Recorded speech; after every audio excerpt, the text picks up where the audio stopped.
Provérbios capítulo 28, versículo 13, está escrito assim: o que encobre, o que oculta as suas transgressões, nunca, jamais prosperará, mas o que as confessa e deixa, alcançará a misericórdia.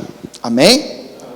O que encobre, o que esconde, o que oculta as suas transgressões, jamais, nunca prosperará. Mas aquele que confessa e deixa e abandona o quê? A sua transgressão, alcançará a misericórdia. Curva a sua cabeça, feche os olhos, por favor, vamos orar mais uma vez.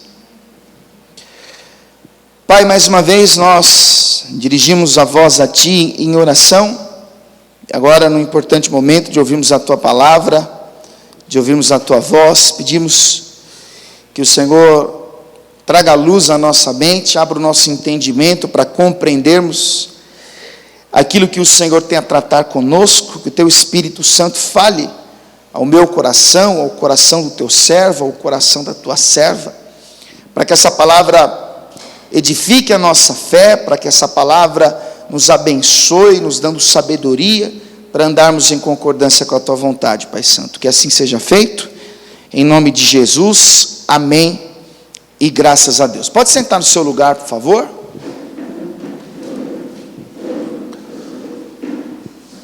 O assunto que este provérbio, estas palavras de sabedoria, é prosperidade.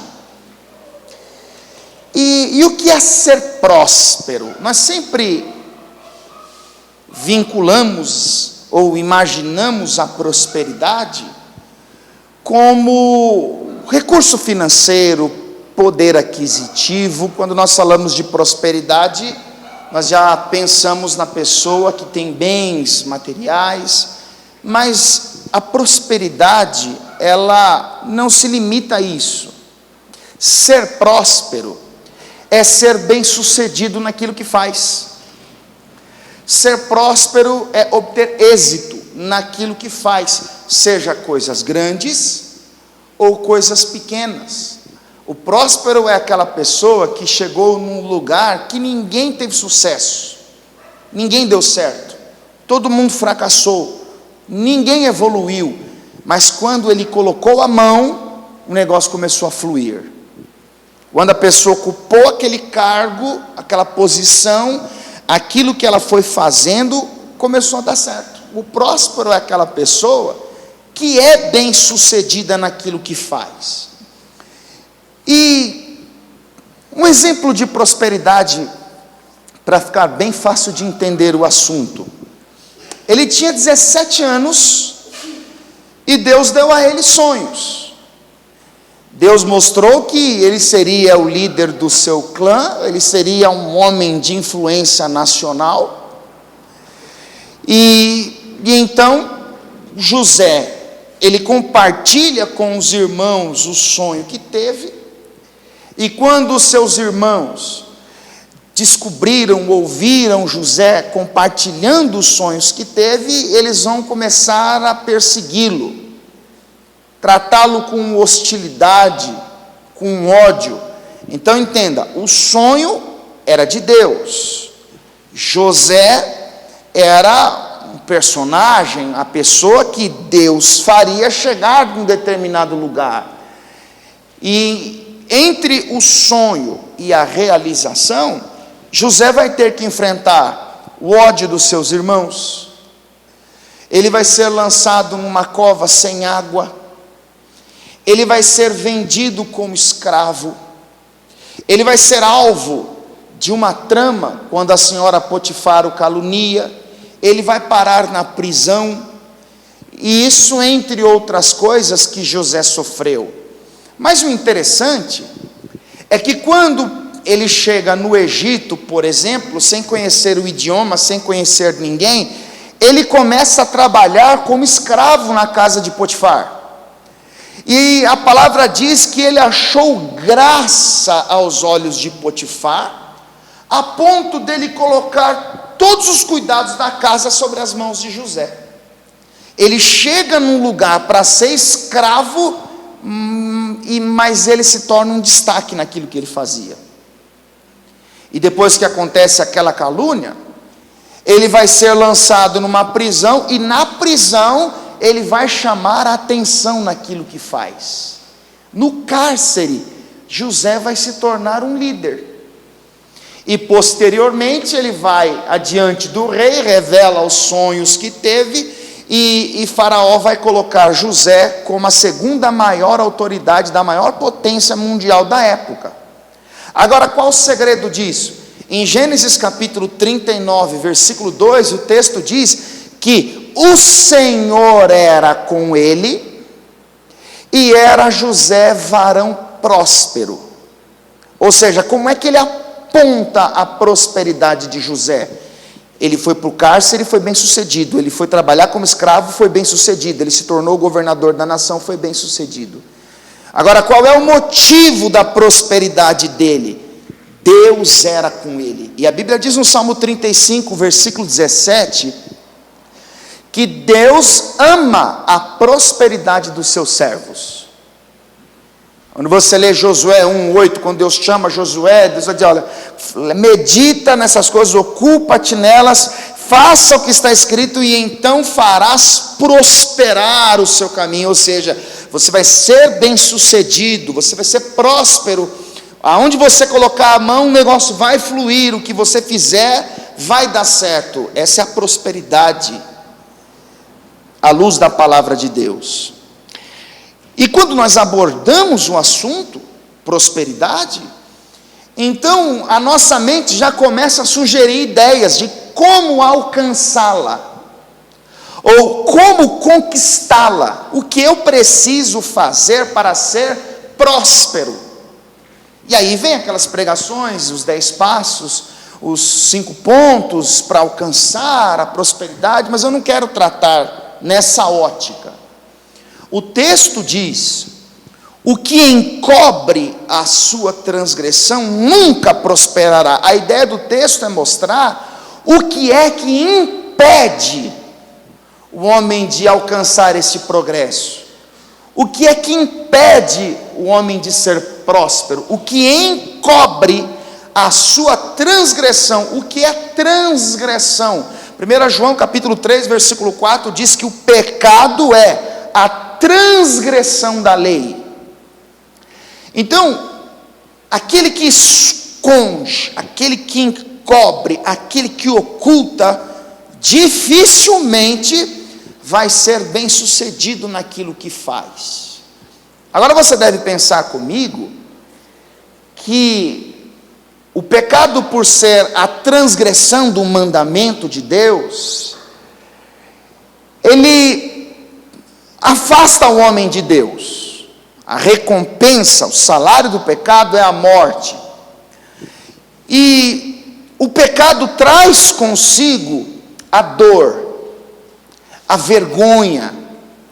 O pecado traz consigo a rejeição. O pecado traz consigo a destruição de uma reputação. Por isso que quando nós fazemos aquilo que é bom, nós temos a tendência de compartilhar com os outros. Olha, eu passei na faculdade. Olha, eu consegui comprar aquilo que eu sempre quis. Olha, a oportunidade de pregar vai ser minha. Mas quando nós fazemos aquilo que é mal, nós temos a tendência em esconder a todo custo para que ninguém saiba. Por quê? Porque o pecado, ele traz dor, ele traz vergonha, e o pecado destrói a reputação de uma pessoa. Então o homem tem a tendência em fazer manobras, a agir de modo que ninguém fique sabendo o que ele falou, o que ele fez, que ele foi. Então ele tenta ocultar. Quando Deus fez o homem, Deus o colocou no jardim, deixou a ele a liberdade de usufruir de quase tudo que estava à sua disposição, com exceção da árvore do conhecimento do bem e do mal. Só havia um mandamento. Gênesis 2, versículo 16, Deus disse: olha, do fruto da árvore do jardim vocês podem comer livremente, mas da árvore da ciência do bem e do mal, que está do meio do jardim, dela vocês não podem comer, porque no dia em que vocês comerem, certamente vocês vão morrer. O homem vivia na sua plenitude do relacionamento com Deus.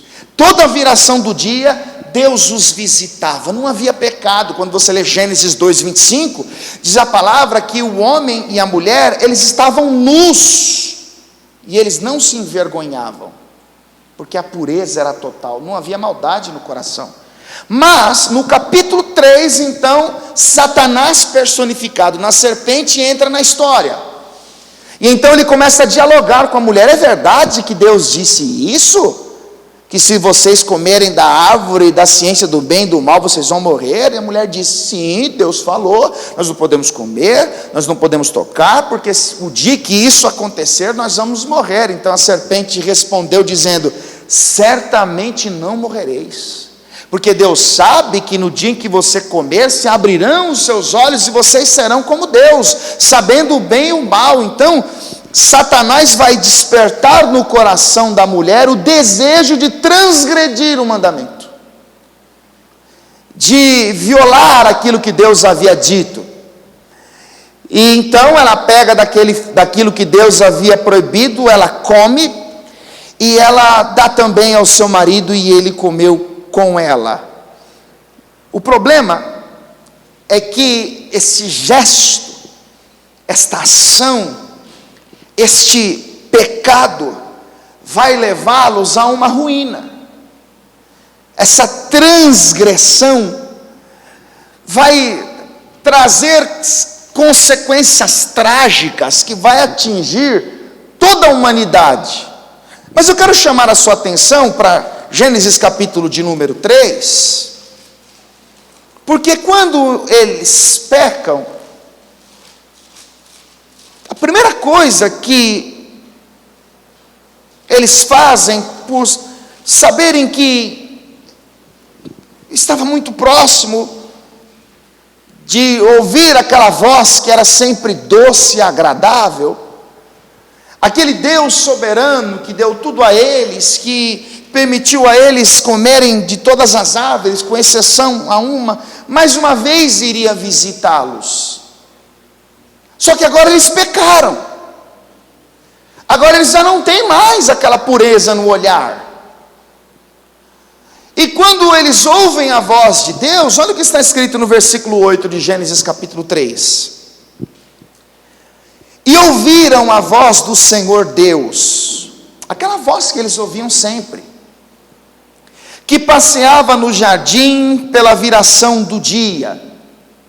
Agora olha a sequência: e escondeu-se Adão e a sua mulher da presença do Senhor Deus entre as árvores do jardim. Então agora eles querem se esconder de Deus, agora eles não estão mais confortáveis diante de Deus, porque agora eles estão carregando o peso da desobediência, o peso do pecado. Você já reparou? E quando você discute com alguém, quando você excede um pouco no seu temperamento ao falar algumas verdades que precisavam ser ditas, você já reparou que quando você pensa bobagens e você tem um confronto e percebe que o seu coração é pior do que você imaginava, como você tem dificuldade de vir na igreja, de orar, como fica tudo mais difícil, parece que alguma coisa te impede de ir a Deus. Isso é consequência do pecado. Então eles vão se esconder. Aí veja o versículo 9. E chamou o Senhor Deus a Adão e disse-lhe: onde estás? E ele disse: ouvi a tua voz soar no jardim e temi, porque estava nu e escondi-me. Agora, se você voltar aqui para o versículo 25 do capítulo 2, o texto diz que eles estavam nus e não se envergonhavam. Aí vem o capítulo 3, acontece a queda, acontece o pecado, eles perderam a decência, perderam a pureza, e agora eles vão dizer para Deus: olha, eu ouvi a sua voz e morri de medo. Mas por que, Adão? Porque eu estava nu. Porque agora eu conheci a minha vergonha, a minha nudez. Aí no versículo 11 diz assim: e disse-lhe: quem te mostrou que estava nu?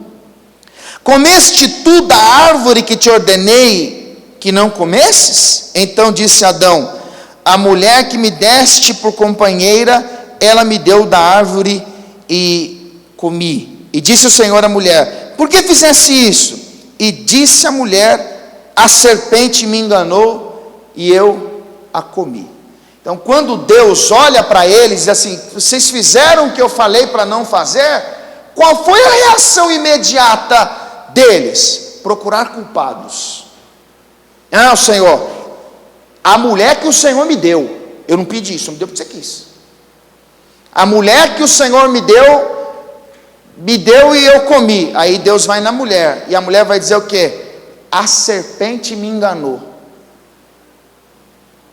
Aí se Deus fosse na serpente, a serpente ia falar assim: foi o Senhor que mandou colocar o fruto lá, o Senhor que fez aquela árvore bonita.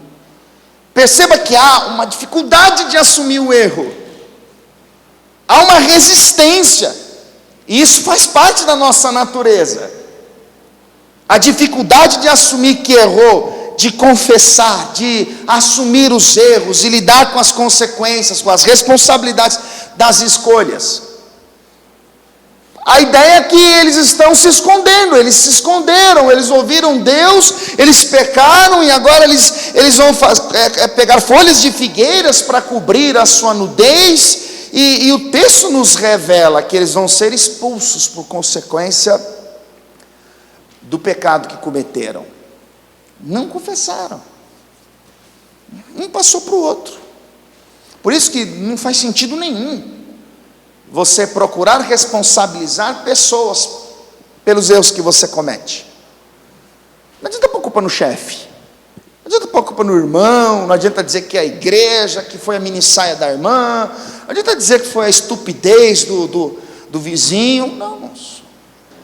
Quando nós olhamos para a história, nós percebemos que um homem que era rico, ele tinha o poder em suas mãos, ele foi ungido na sua adolescência para ser o chefe da nação de Israel.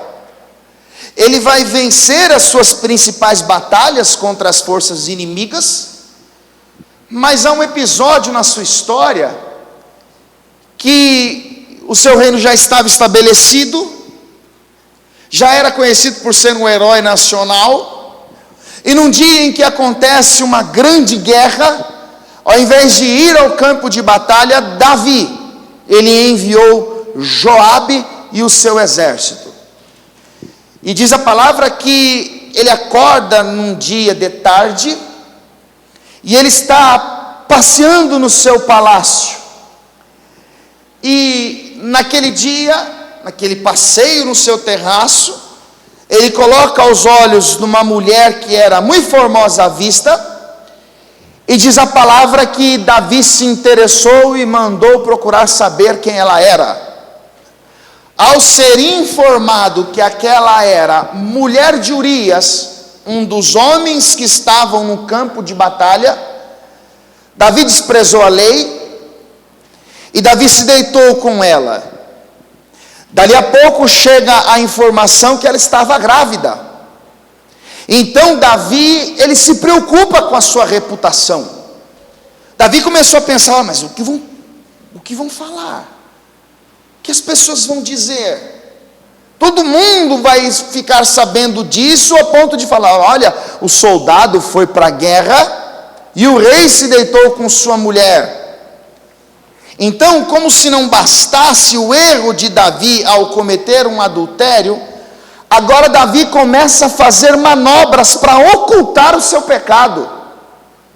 Davi está preocupado com a sua reputação. Davi se preocupa com o que vão falar dele.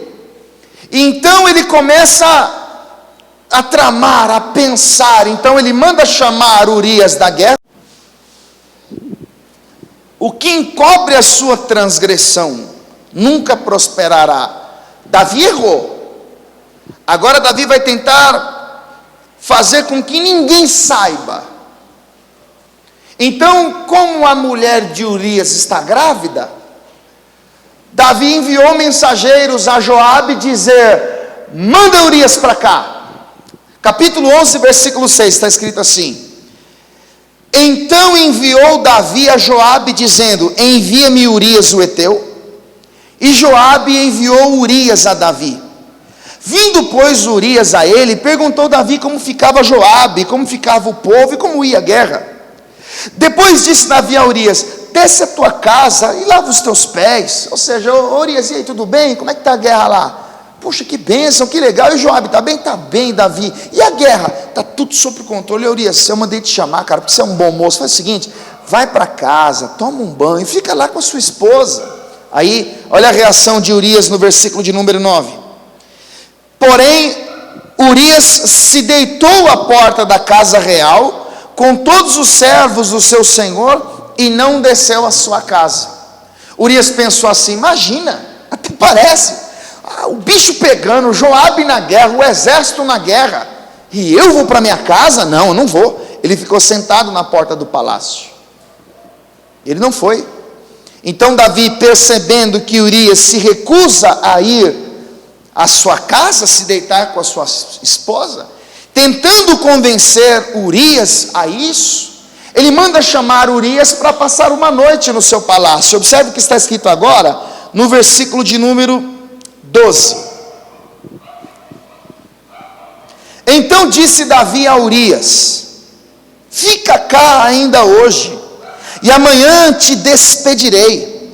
Urias, pois, ficou em Jerusalém aquele dia e o dia seguinte, e Davi o convidou, e comeu, e bebeu diante dele, e o embebedou, e à tarde saiu a deitar-se na sua cama. Qual é a estratégia de Davi?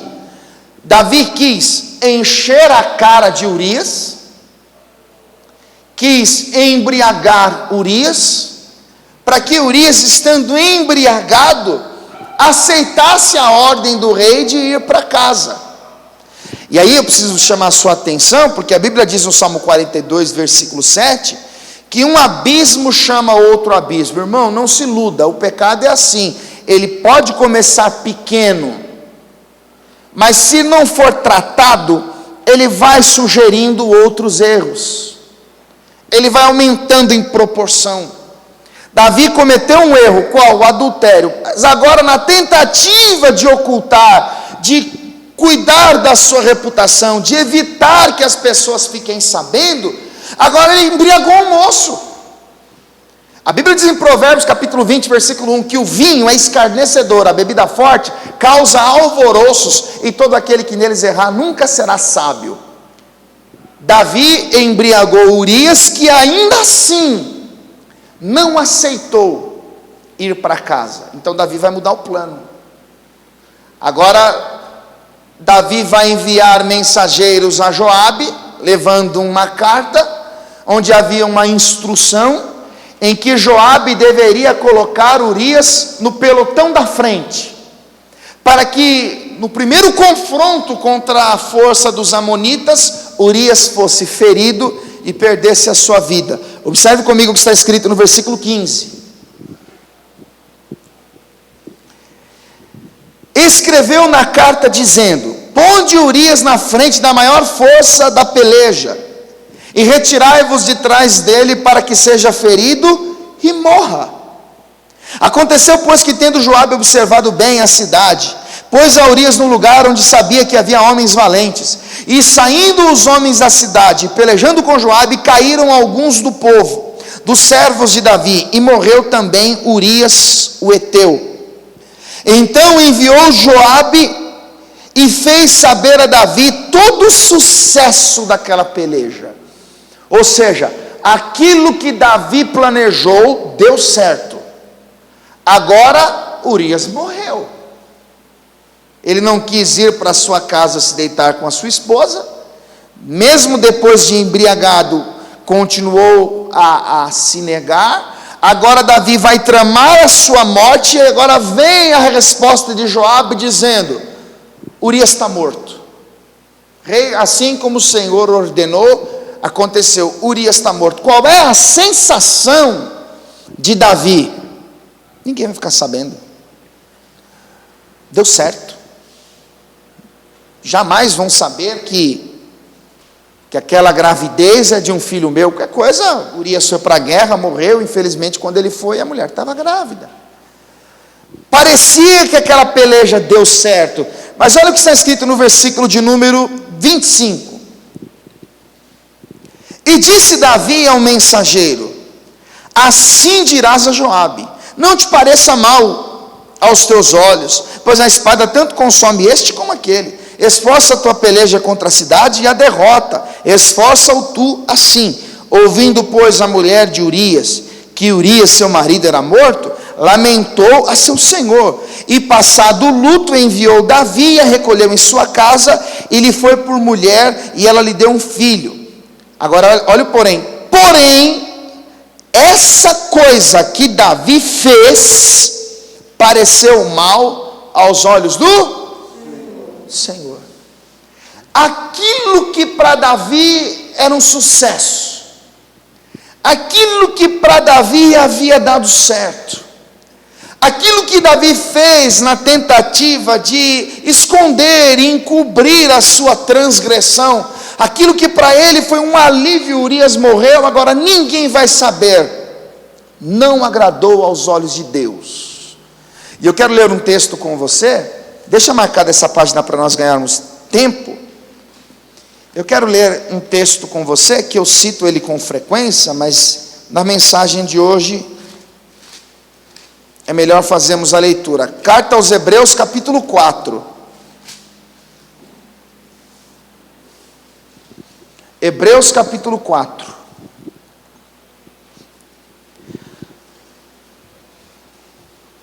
Versículo 13. Presta atenção no que está escrito aqui.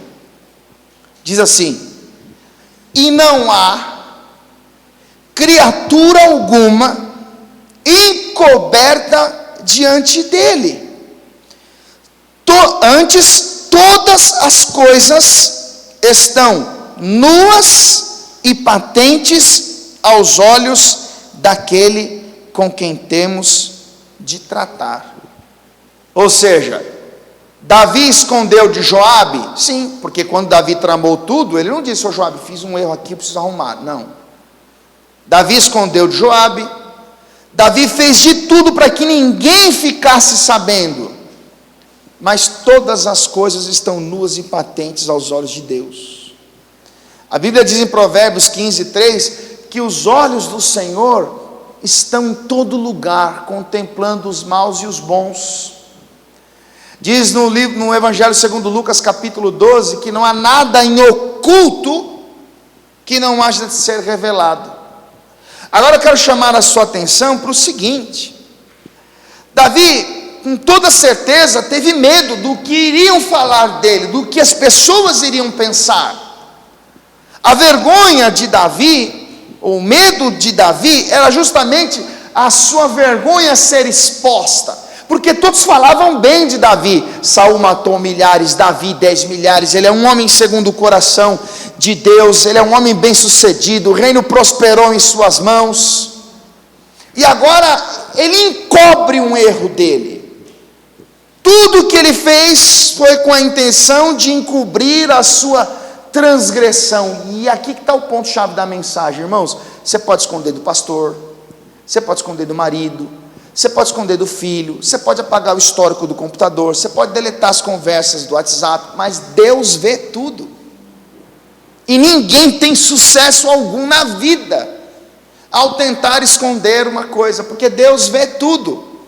Os olhos dele estão em todo lugar. Aquilo que parecia ser o sucesso de uma peleja para Davi, não agradou a Deus. Por quê? Porque Deus viu. Agora o problema é que nós temos medo das reações humanas. O que vão pensar de mim? O que vão falar a meu respeito? Sabe aquela palavrinha feia que você solta involuntariamente às vezes? Primeira reação sua: será que alguém viu? Aquele medo das pessoas julgarem, criticarem. Então, quando estamos perto dos outros, fazemos todo o esforço possível para mantermos a postura, falar bem, não tropeçar nas palavras, não dar motivos para que as pessoas pensem mal de nós. Por isso que a religiosidade muitas vezes escancara a hipocrisia de alguns. A questão, irmãos, é que o nosso temor deve ser a Deus. Porque por mais que tudo que um homem faça ele possa esconder dos homens, de Deus ninguém esconde nada. Porque Deus vê tudo. Deus não ficou feliz com o que viu. E de imediato, Deus vai levantar um profeta e enviar a Davi. Você conhece a história. Natã vai até Davi e conta uma parábola. Olha, havia um homem muito pobre que tinha uma cordeirinha só, que criou com muito custo desde a sua pequenez, e esta cordeira comia junto com o homem pobre, bebia junto com o homem pobre. Mas havia um homem muito rico, e esse homem rico era muito próspero, tinha muitas ovelhas, muito gado. E quando esse homem rico recebeu a visita de um homem, ao invés de pegar do muito que tinha, ele pegou apenas aquela cordeirinha que o pobre tinha. E quando Davi ouviu isso, a sua ira se acendeu. Davi ficou indignado. Esse cara é digno de morte, ele não pode cometer um erro desse.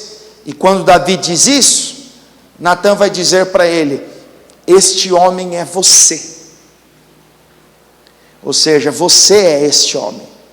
Pois você, sendo rei, poderia escolher qualquer uma das mulheres que estavam livres para ser sua, mas você vai possuir a mulher que estava comprometida em matrimônio a um homem que foi guerrear por você.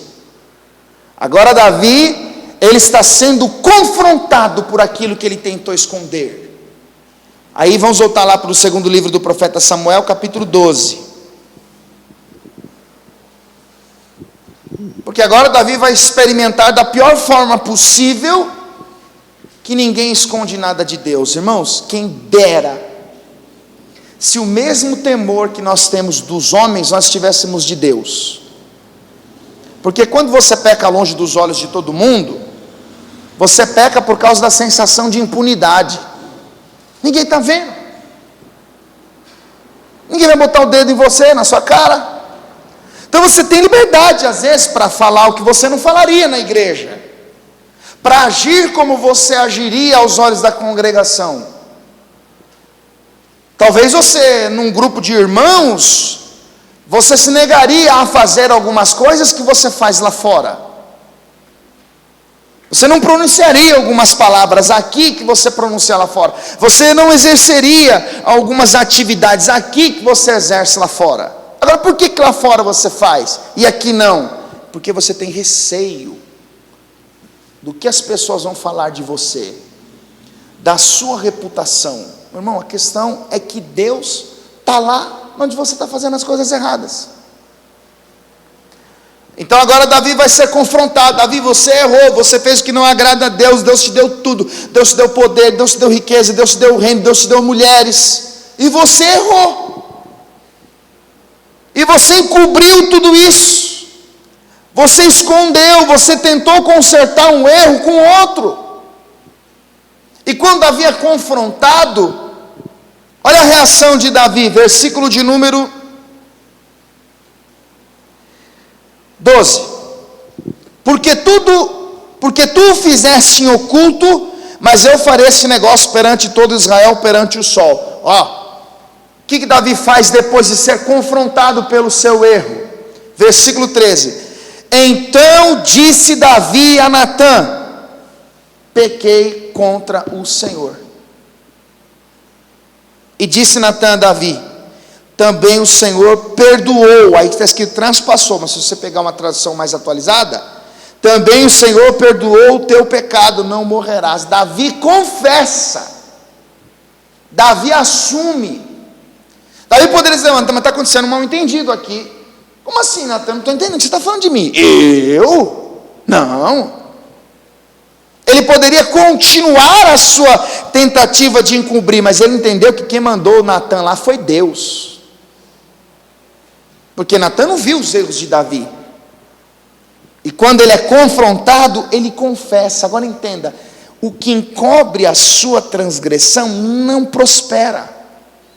Eu queria que você pensasse, como é que Davi ficou?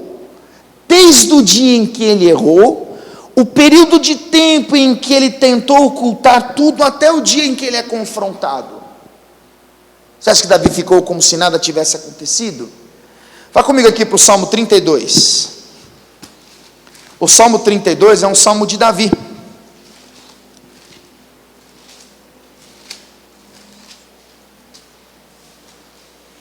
Veja o que está escrito no Salmo 32.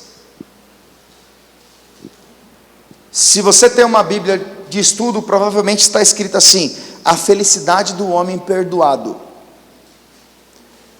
O que encobre a sua transgressão nunca prosperará, mas o que confessa e deixa, alcança o quê? A misericórdia.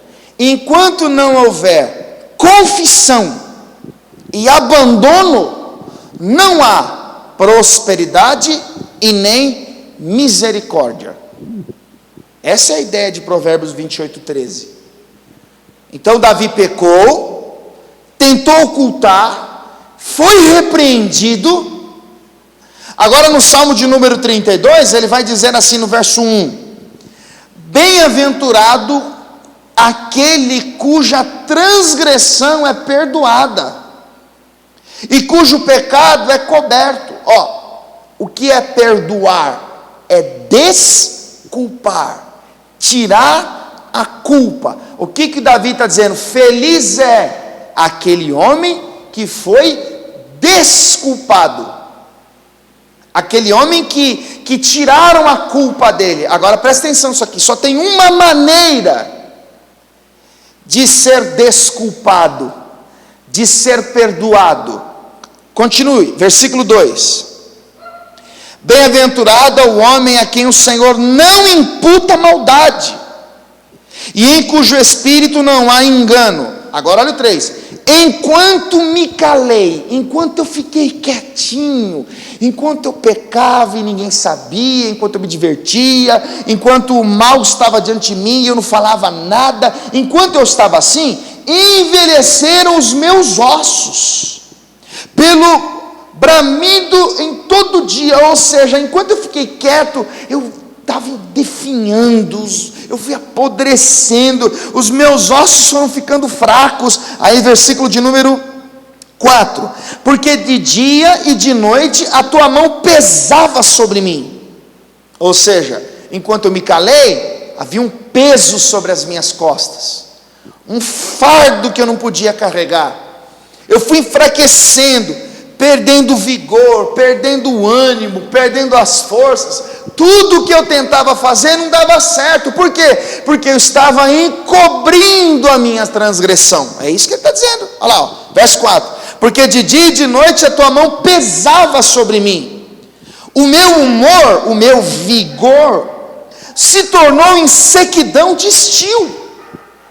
Ou seja, eu fui perdendo a força, fui perdendo o vigor, fui perdendo o ânimo, fui perdendo a vontade de buscar Deus, a vontade de orar. Isso é consequência, irmãos, da transgressão encoberta.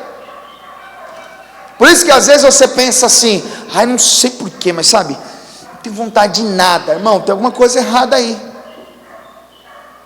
E essas questões precisam ser tratadas. Isso é um princípio. Parece um absurdo, mas é a Bíblia que ensina isso. Senão Deus não tinha mandado Natan repreender Davi. Quando Deus mandou Natan repreender Davi, Deus estava primeiro querendo que Davi colhesse o fruto, a consequência do seu erro. Qual? Vergonha. Porque o prazer passa, a dor e a vergonha não passa mais. Então agora Davi entendeu que alguém viu, alguém soube. Então o que ele faz? Confessa. E aqui ele diz: enquanto eu me calava, eu ia apodrecendo, havia um peso sobre mim, a minha vida parece que estava amarrada, não dava nada certo. Eu tentava ir para um lado, a vida me levava para outro, eu tentava fazer assim, mas saía de outro jeito. Por quê? Porque o que encobre a sua transgressão não prospera. E nós temos a infeliz mania de pecarmos perante os homens e pedimos perdão a Deus. Irmão, está errado. Porque se você lesou alguém e você se retrata com Deus, é a mesma coisa que nada. Porque a pessoa muitas vezes vai lá e enrola o patrão. A nota deu 100, aí ele escreveu que deu 50 e ficou com a outra metade. Aí chega à noite, ela vai falar assim: ô Senhor, me perdoa, eu errei, e acha que está tudo certo. Não está, irmão, porque você lesou alguém. O pecado só é desfeito quando você vai se retratar com quem você prejudicou.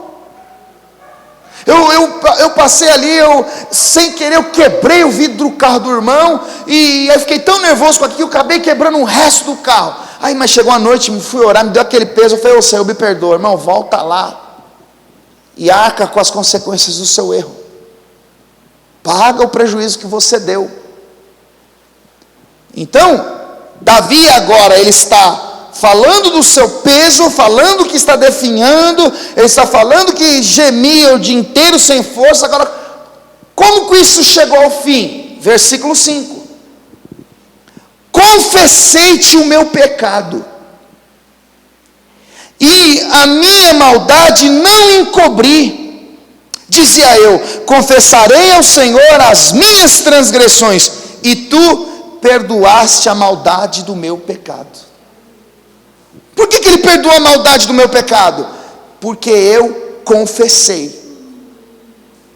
Porque eu abri a boca e falei. Enquanto eu me calava, como diz o versículo 3, enquanto eu me calava, os meus ossos envelheceram, eu fui apodrecendo, eu fui defiando, tinha um peso sobre mim. Mas quando eu confessei, então eu recebi o perdão de Deus. Por isso que no Salmo 69, versículo de número 5, está escrito assim: tu, ó Deus, bem conheces a minha ignorância. O Senhor me conhece. A minha incipiência, no texto está escrito incipiência, mas quer dizer ignorância. O Senhor me conhece, e os meus pecados não te são encobertos. Porque o pecado encoberto, irmão, é um pecado não perdoado. E às vezes nós queremos prosperar, nós queremos ter sucesso. José, em Gênesis 39:2, era varão próspero porque o Senhor é com ele. Mas nós queremos que o Senhor seja conosco, estando o pecado encoberto. Por isso que às vezes vem a tristeza, vem um abalo, nada dá certo. Como arrumar isso, pastor? Confessando, irmãos, assumindo. Porque o problema do pecado não é só o pecar, o confessar é muito mais doloroso. Por isso que eu comecei a mensagem dizendo a você que quando o casal pecou, a primeira sensação foi de vergonha.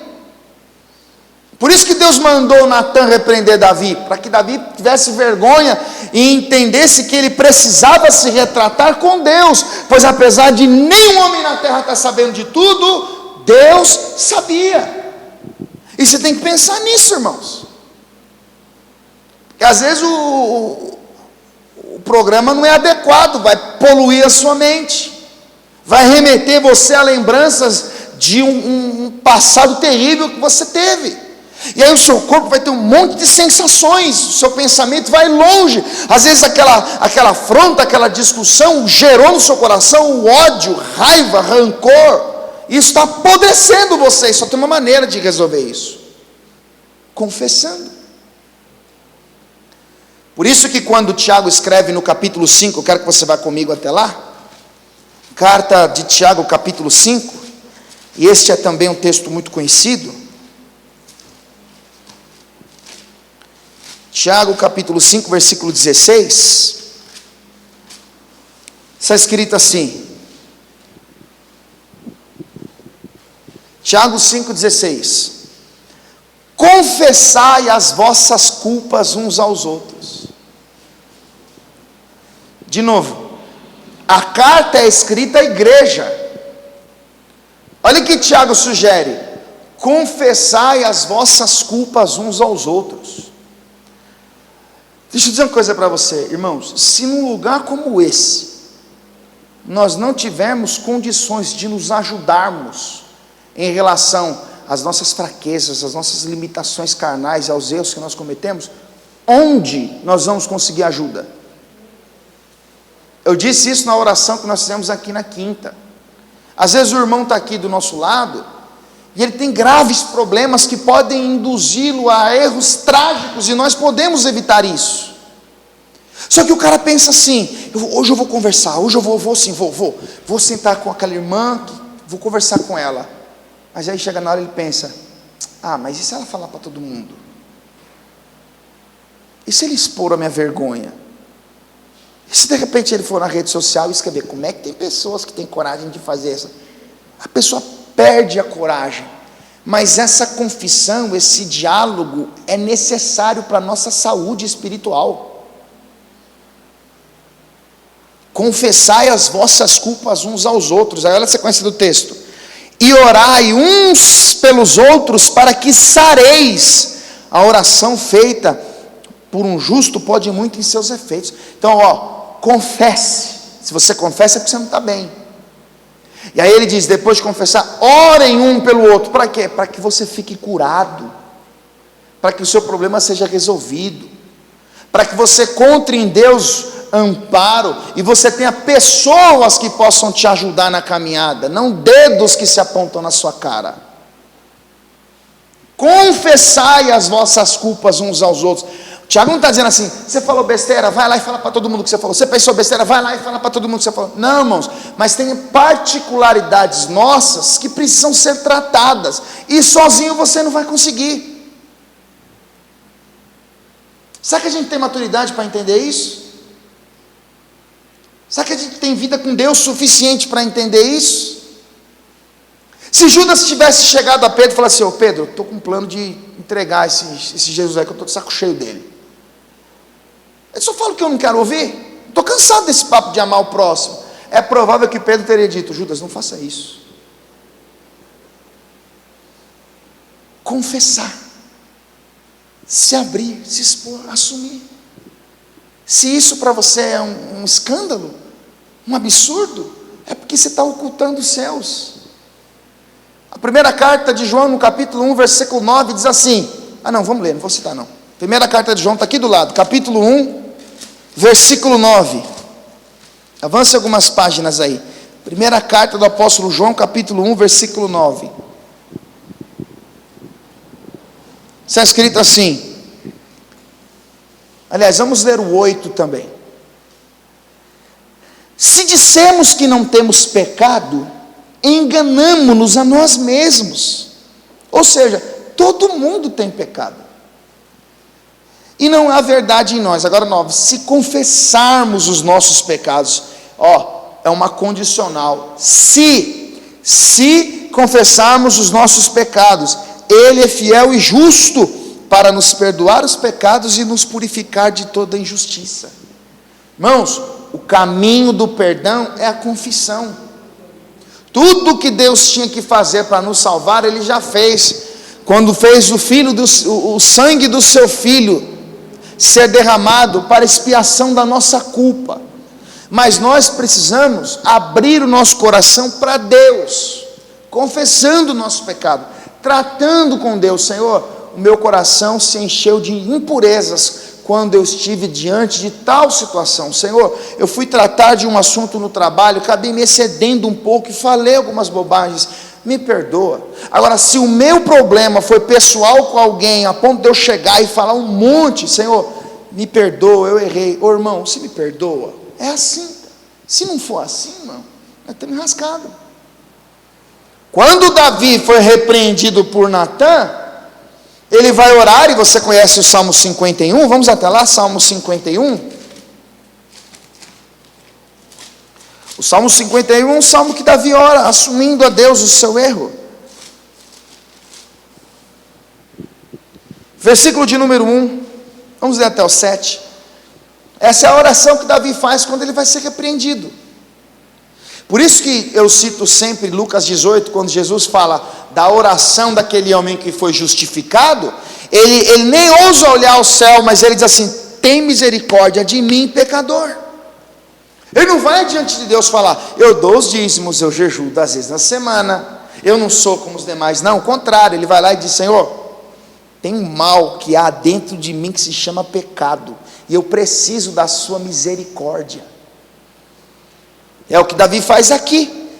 Salmo 51, verso 1 diz assim: tem misericórdia de mim, ó Deus, segundo a tua benignidade, apaga as minhas transgressões, segundo a multidão das tuas, o que encobre a sua transgressão nunca prosperará, mas o que confessa e deixa alcança a oração que Davi faz: apaga as minhas transgressões, segundo a multidão das tuas misericórdias. Lava-me completamente da minha iniquidade e purifica-me do meu pecado, porque eu conheço as minhas transgressões e o meu pecado está sempre diante de mim. Contra ti somente pequei e fiz o que a teus olhos é mal, para que sejais justificados quando falares e puro quando julgares. Eis que em iniquidade fui formado e em pecado me concebeu minha mãe. Eis que amas a verdade no íntimo e no oculto me fazes conhecer a sabedoria. Purifica-me como esopo e ficarei puro, lava-me e ficarei mais alvo do que a neve. O que Davi está fazendo aqui? Confessando, falando com Deus, tratando de situações que ele fez que desagradaram a Deus. E Davi não acorda de um dia para o outro como se nada tivesse acontecido e continua a vida assim numa boa. Não, ele sente. Ele tentou ocultar, Deus viu, não se agradou, enviou um profeta, ele foi repreendido, e aí ele vai dizer: Senhor, eu pequei, eu errei, eu falhei. Os meus ossos pareciam estar apodrecendo enquanto eu me calava. Enquanto eu não abria a boca para falar, eu queria fazer alguma coisa, mas eu não tinha ânimo, eu não tinha força, eu não tive coragem. Mas quando eu confessei o meu pecado, então eu recebi o perdão. Aí no versículo 17 está escrito assim: os sacrifícios para Deus são o espírito quebrantado. Há um coração quebrantado e contrito não desprezarás, ó Deus. Sabe por que eu estou dizendo isso para você, irmãos? Porque Deus ama a prosperidade dos seus servos. Deus quer te ver prosperar, assim como Ele quer me ver prosperando. Uma das maiores riquezas, uma das maiores prosperidades que Deus dá, é a sua misericórdia. Mas Ele dá para quem confessa e para quem abandona. O que encobre a sua transgressão nunca prosperará, mas o que confessa e deixa alcança a misericórdia. Todos os dias você tem um desafio diante de Deus: dobrar os seus joelhos no chão e fazer um resumo do seu dia. Senhor, eu falhei isso aqui, me comprometo em não falar mais. Eu fiz isso aqui, confesso, errei, mas prometo, vou lutar para que isso não aconteça de novo. Eu dei um prejuízo para alguém, eu fiz alguma loucura. Meu, se retrate, confessa. Deus é rico em misericórdia. A palavra de Deus diz que as suas misericórdias, elas são a causa de nós não sermos consumidos. A sua misericórdia se renova a cada manhã. Uma das maiores prosperidades que Deus dá para os seus servos é a sua misericórdia, é a sua graça. Para aquele que confessa e deixa. E você confessa e deixa, irmão, você vai começar a perceber que as coisas vão começar a fluir. Aquilo que não dava certo, pode começar a dar. aquilo que estava dando errado pode começar a funcionar.